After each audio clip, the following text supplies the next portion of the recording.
40 करोड़ की व्यवस्था नहीं, वहाँ 4 करोड़ लोगों की व्यवस्था नहीं है भाई। वहाँ तो बहुत ज्यादा समस्या है। मैंने इलाहाबाद में 2-3 साल रहा हूँ, इलाहाबाद को मैंने पूरी तरह से देख रखा है। वहाँ संगम के घाट को भी मैंने देख रखा है। 40 करोड़ लोगों की क्षमता नहीं है, नहीं है, बिल्कुल क्षमता नहीं है। पूरे इलाहाबाद में 40 करोड़ नहीं रुक सकता। अच्छा। पूरा इलाहाबाद में 40 करोड़ लोग आ नहीं सकते। आप तो संगम को नहाने की बात कर रहे हैं, इसलिए इन्होंने रोक लगा दी, इसलिए रोक दिया लोगों को जाने से। आप कह भाई रहे हैं कि जहाँ गंगा वहीं नहा लें आप कहीं हो ना लो, तो भाई आस्था का प्रतीक है। आप तो गंगा में, गंगा का पानी तो वहीं इकट्ठा हुआ है, ऐसा थोड़ी है कि वहीं वो बनेगा। आप कहीं भी नहा सकते हो गंगा में। इस घटना का जिम्मेदार कौन है जो महाकुंभ में हुई है? इस घटना की जिम्मेदार योगी आदित्यनाथ की सरकार है, बीजेपी सरकार है, पूरी तरह से रेस्पॉन्सिबल है। क्योंकि वहाँ जो मरे हैं, उन मरने वालों के लिए भी मैं डिमांड करता हूँ कि कम से कम मरने वालों को 1-1 करोड़ रुपए उनके घर वालों को, 25 लाख रुपए की घोषणा 25 की कुछ नहीं होगा, 1-1 करोड़ रुपए कम से कम उनको घर दिया जाए, उनको नौकरी दी जाए, उनके बच्चों को फ्री शिक्षा दी जाए, उनके बच्चों को ऐसा कार्ड दिया जाए को आजीवन उनका जो इलाज फ्री चले, जो मरने वाले लोग हैं। क्योंकि वो बेचारे वो गरीब लोग हैं जितने भगदड़ में मरे थे। वो जो मरे हैं वो गरीब लोग मरे हैं। तो इसका मतलब है कि आपने इनको वो सुविधाएं नहीं दी। भगदड़ मिची क्यों? उसका कारण क्या था? तुम्हारी सुविधाएं नहीं थी, तुमने व्यवस्था गलत कर रखी थी। 12-13 घंटे तक खबर को दबा कर रखा गया। बिल्कुल ये गलत है।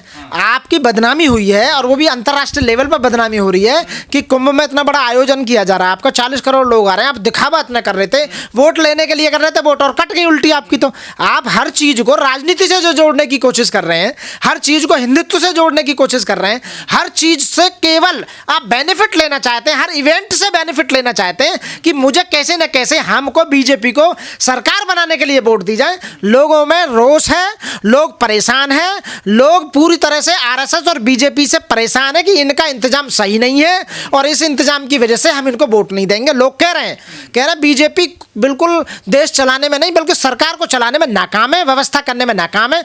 वहाँ बहुत ही ज्यादा समस्याएं लोगों को झेलनी पड़ी हैं। तो इसलिए भाई आप ऐसे लोगों को, वीआईपी कल्चर के लिए है क्या? बस वीआईपी लोगों के लिए है? नहीं, जो शुरू में गए थे स्टार्टिंग में उनका कल्चर बढ़िया था, लेकिन बाद में ज्यादा लोग पहुंच गए तो वहाँ व्यवस्था थी नहीं, तो इनको व्यवस्था फेल हो गई। शंकराचार्य कह रहे हैं कि योगी जी को इस्तीफा दे देना चाहिए। मैं ये कह रहा हूँ कि जो कुंभ में नहाएगा, ये जरूरी तो नहीं कि वो बीजेपी को वोट दे देगा कि नहाने के बाद में कि ना मैं तो बीजेपी को दूंगा, या आदित्यनाथ योगी को वोट दूंगा मैं, या मैं आरएसएस का आदमी हो जाऊंगा, या हिंदुत्व पक्का मैं हिंदुत्व का हो जाऊंगा नहाने के बाद।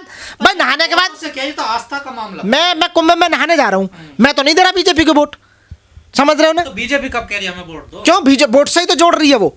क्या उसका पर्पज क्या है? इतने लोगों को आज से पहले तो कभी नहीं हुआ इनका ऐसा।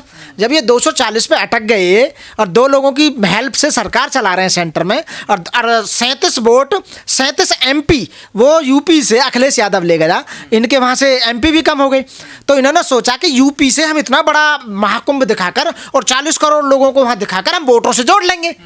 और वोटों को जोड़कर हिंदू पागल हैं। जनता से क्या अपील करना चाहोगे? मैं जनता से ये अपील करना चाहूंगा कि इनसे मुआवजे की मांग करें और ऐसे लोगों को सरकार में न आने दें जो व्यवस्था न कर पाए। इसलिए ये हर चीज को धर्म से जोड़कर और वोटों से जोड़ते हैं कि ये थोड़ी है चलो महाकुंभ बीजेपी में करा रही है तो मत दो बीजेपी को वोट। मैं कह रहा हूँ आप बीजेपी को कहा तो राज्य सरकार चला रही है, सबका पैसा है ना। अरे तो उस बात को कहाँ मानने के लिए तैयार है? मैं ये कह रहा हूँ आप बीजेपी को वोट मत दो। महाकुंभ में बेशक चले जाओ, गंगा में बेशक, गंगा इनके बाप की नहीं है, महाकुंभ इनके बाप का नहीं है, सदियों से होता चला आ रहा है। इंतजाम तो कोई भी कर सकता है जो भी सीएम होगा, ऐसा नहीं है। तो मैं ये कह रहा हूँ कि इस बात की ये बपोती नहीं है कि हम महाकुंभ करा रहे हैं तो हम ही जीतेंगे और हम ही वोट लेंगे, या हमको सरकार 40 करोड़ वोट हमें मिल जाएंगे। नहीं मिलेंगी वोट। शंकराचार्य इस्तीफा मांग रहे हैं योगी जी का, सही बिल्कुल कह रहे हैं, वो 100% मांगेंगे। वो कह रहे हैं कि पानी नहाने लायक ही नहीं है, उन्होंने शंकराचार्य कह रहे हैं गंदगी ज्यादा हो रही है। तो भाई जो शंकराचार्य कह रहे हैं, जिस धर्म के जो ठेकेदार बने हुए हैं वो ही मना कर रहे हैं, तो फिर भाई क्या कह सकते हैं बताइए इसमें? तो इनमें आपस में ही फूट इतनी है। तो मैं कहूँगा कि बीजेपी को बार बार लेके आ रहे हो। बीजेपी ना तो तुम्हारी शिक्षा पे ध्यान दे रही, ना तुम्हारे रोजगार पे ध्यान दे रही, ना तुम्हारे स्वास्थ्य पे ध्यान दे रही, ना तुम्हारे न्याय पे ध्यान दे रही। लोगों को न्याय नहीं मिल पा रहा, कोर्ट नहीं बन पा रही, जजों की भर्ती नहीं हो रही, वकीलों की भर्ती नहीं हो रही, सरकारी वकीलों की। उस बात का कौन जिम्मेदार होगा? अस्पताल नहीं बनाए जा रहे, तुम्हारे विश्वविद्यालय नहीं बनाए जा रहे, तुम्हारी फैक्ट्रियां नहीं लगाई जा रही ताकि तुम्हारा घर चल सके। तुम्हारे ठेके पर तुम 10,000 की नौकरी पे ला दिए, सरकारी नौकरी तुम्हारी छुड़ा दी गई है, और सरकार आपको अग्निवीर में 4 साल के लिए फौजी भर्ती कर रही है। क्या सिस्टम है देश का? क्या सिस्टम कर रखा है? अब से पहले भी सरकारें आई हैं, ये हो क्या रहा देश में? सारा बीजेपी पूरे देश को मतलब तबाह करना चाहती है क्या?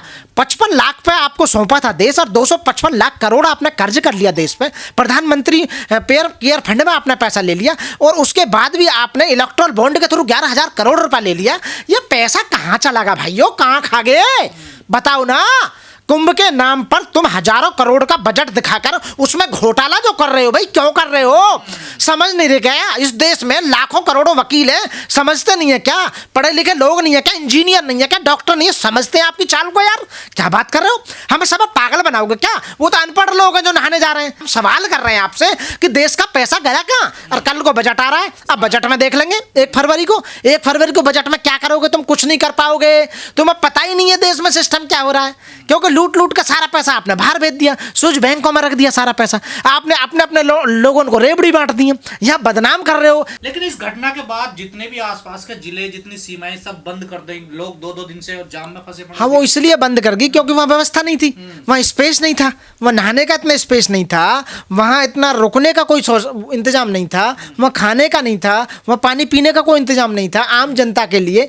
तो वो लोगों को वहीं पर रोक दिया गया कि ऊपर अब आप जाओगे नहीं। मीडिया वैसे डंका पीट रही है। जो मेरा अपना कैलकुलेशन ये है कि जो इन्होंने इवेंट किया महाकुंभ में, और महाकुंभ को वोटों से जोड़कर, मतलब इवेंट बना दिया। यस, महाकुंभ को इवेंट बनाया, बड़े बड़े लोगों को वहाँ बुलाया और बड़े बड़े सेलिब्रिटी हैं उनको बुलाया, उन्हें नहलाकर दिखा रहे हैं, मंत्रियों को दिखा रहे हैं, गृह मंत्रियों को दिखा रहे हैं, लेकिन वास्तव में जो वहाँ पर जमीन पर जो हकीकत में जो हो रहा है उसको कोई भी नहीं दिखा रहा है। मीडिया चुप है, मीडिया चुप है, साइलेंट है। आप जैसे लोग जो यूट्यूबर्स हैं उनकी वीडियो आ रही है निकल निकल के, या मोबाइल से जो खुद वो वहाँ लोग जा रहे हैं वो कह रहे हैं कि यहाँ मत आना, यहाँ बहुत समस्याएं हैं।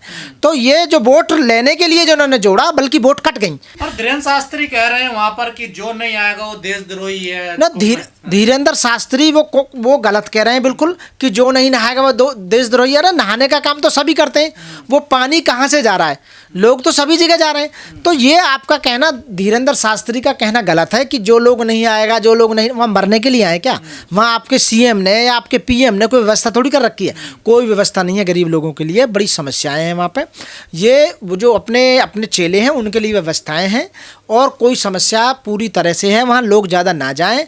मैं ये नहीं कह रहा कि कुंभ में मत जाओ, या कुंभ में गंदा पानी है, या अमोनिया ज़्यादा बढ़ रहा है, या एनजीटी ने रोक लगा दी है कि वहाँ का पानी सही नहीं है। मैं ये सब इन बातों का खंडन करता हूँ। आप अपनी बुद्धि की कसौटी पर, बुद्धा ने कहा है कि आप किसी बात को इसलिए ना मानो कि वहाँ बहुत सारे लोग काम कर रहे हैं या सदियों से करते चले आ रहे हैं। लेकिन बुद्धा ने कहा है कि आपकी बुद्धि की कसौटी पर जो बात खरी उतरे उसको करो, वरना किसी के कहने से मत करो। वो गृह मंत्री नहा रहे हो, या पीएम नहा रहे हो, या आपके आदित्यनाथ योगी नहा रहे हो, उससे कोई फर्क नहीं पड़ता। हम खुद कह रहे हैं, जो पढ़े लिखे लोग हैं, वो ज्ञानी लोग हैं, वो जानते हैं। हम आपको बता रहे हैं, आपके चैनल के माध्यम से मैं जनता को ये उनसे रिक्वेस्ट कर रहा हूँ कि वहाँ ना जाएं। वहाँ जाने से आपको कोई बेनिफिट नहीं होगा, वहाँ आप केवल परेशान होंगे। ये दिखाई रहे 30, मेरा मानना वो ज़्यादा लोग मरे होंगे। आप देखोगे बाद में जब रिपोर्ट आएगी, अंदर की रिपोर्ट जो मीडिया नहीं दिखा रहा, आप देख लें जाकर, इतने लोग भगदड़ में हैं, ज़्यादा मरे हैं लोग। मैं कह रहा हूँ अभी 15 दिन पहले 20 लोगों की तो ठंड से हार्ट अटैक में मौत हो गई थी, आपने दिखाया था। तो उसका जिम्मेदार कौन होगा? आपके लिए कोई सुविधा नहीं, आपको इतनी समस्याओं का सामना करना पड़ रहा। भैया आप ऐसा क्या है? यदि वास्तव में वहाँ कुछ शक्ति होती या कुछ ऐसा होता कि भाई वहाँ नहाने से अमर हो जाएंगे, तो जो वहाँ की मछलियाँ हैं, जो वहाँ कछुआ हैं पानी में, तो वो आज तक अमर नहीं हुए। नहीं, मैं नहीं जाऊँगा, मैं बिल्कुल कुंभ नहीं जाता। मैं कुंभ क्यों जाऊँगा? मैं हरिद्वार जाऊँगा, ऋषिकेश जाऊँगा, ऊपर जो अच्छा पानी है, यदि मुझे नहाना ही है गंगा नदी में, तो वो अच्छे साफ पानी में नहीं जाओगे? नहीं, मैं संगम क्यों जाऊँगा? संगम से मेरा फायदा क्या होगा? वहाँ कोई व्यवस्था नहीं है, मैं क्यों जाऊँगा संगम? हमारा क्या मतलब है संगम जाने से? संगम में बिल्कुल नहीं जाओ, ना जाना चाहिए, क्योंकि वहाँ आपका कोई भला होने वाला नहीं है। साथियों, आप अपना पैसा खर्च करके वहाँ जाओ। सरकार ने 40 करोड़ लोगों की व्यवस्था की हुई है ना वहाँ पर।